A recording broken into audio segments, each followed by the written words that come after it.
ভাগবতের প্রথম অধ্যায়ের 19 নম্বর শ্লোক।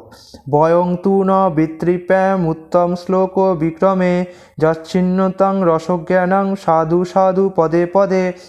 এর অনুবাদ হচ্ছে, উত্তম শ্লোকের দ্বারা বন্দিত হন যে পরমেশ্বর ভগবান, তার অপ্রাকৃত লীলা কথা যতই আমরা শ্রবণ করি না কেন আমাদের তৃপ্তি হবে না। যারা তার সঙ্গে সম্পর্কযুক্ত হওয়ার অপ্রাকৃত রস আস্বাদন করেছেন তারা নিরন্তর তার লীলাবিলাসের রস আস্বাদন করেন। এর তাৎপর্য হলো, পরমেশ্বর ভগবানের অপ্রাকৃত লীলাবিলাসের সঙ্গে জড়জগতের গল্প উপন্যাসের অথবা ইতিহাসের একটা মস্ত বড় পার্থক্য রয়েছে। প্রকৃতপক্ষে এই ব্রহ্মাণ্ডের ইতিহাস হচ্ছে ভগবানের বিভিন্ন অবতারের লীলাবিলাসের ইতিহাস। রামায়ণ, মহাভারত এবং অষ্টাদশ পুরাণ হচ্ছে পুরাকালের ভগবানের বিভিন্ন অবতারের উৎস, বিভিন্ন অবতারের অপ্রাকৃত কার্যকলাপের বর্ণনা সমন্বিত ইতিহাস। তাই বারবার পাঠ করলেও তা চিরকাল নতুনই থাকে। যেমন যে কেউ ভগবদ্গীতা অথবা শ্রীমদ্ ভাগবত সারা জীবন ধরে বারবার পড়ে যেতে পারে, কিন্তু তবুও প্রত্যেকবারই তা তার কাছে নতুন বলে মনে হবে। প্রতিবারই নতুন নতুন তথ্য উদ্ঘাটিত হবে। এই জড়জগতের সমস্ত খবরগুলি বা স্থাবর বা নিশ্চল, কিন্তু অপ্রাকৃতিক সংবাদ গতিশীল।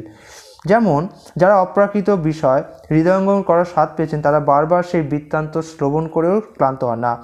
জড়জাগতিক কার্যকলাপে অচিরেই অতৃপ্তির উদয় হয়, কিন্তু ভগবত ভক্তির চিন্ময় সেবায় যুক্ত হলে সেই তৃপ্তি কখনোই পূর্ণ হয় না। উত্তম শ্লোক বলতে সেই সমস্ত শাস্ত্রগ্রন্থের কথা বলা হয়েছে যা অজ্ঞানতা প্রসূত নয়। জড়জগতের সমস্ত সাহিত্য তমগুণ বা অজ্ঞানের প্রকাশ, কিন্তু অপ্রাকৃত শাস্ত্র সেরকম নয়। অপ্রাকৃত শাস্ত্রগ্রন্থ তমগুণের অতীত, এবং তার বিষয়বস্তু যত বেশি করে হৃদয়ঙ্গম করা যায় তার আলোকও তত উজ্জ্বল হয়ে ওঠে। তথাকথিত সমস্ত মুক্ত পুরুষেরা অহং ব্রহ্মাস্মি বারবার উচ্চারণ করেও অপ্রাকৃত রস আস্বাদন করতে পারে না। এই ধরনের কৃত্রিম ব্রহ্মগান সম্পূর্ণ নিরস। তাই যথার্থ রস আস্বাদন করার জন্য তারা শ্রীমদ্ ভাগবতের শরণাপন্ন হন। যারা ততটা ভাগ্যবান নয় তারা পরার্থবাদ এবং লোকহিতোষণা করতে শুরু করে। এর থেকে বোঝা যায় যে মায়াবাদী দার্শনিকেরা জড়স্তরে রয়েছে, কিন্তু ভগবদ্গীতা এবং শ্রীমদ্ ভাগবতের দর্শন হচ্ছেন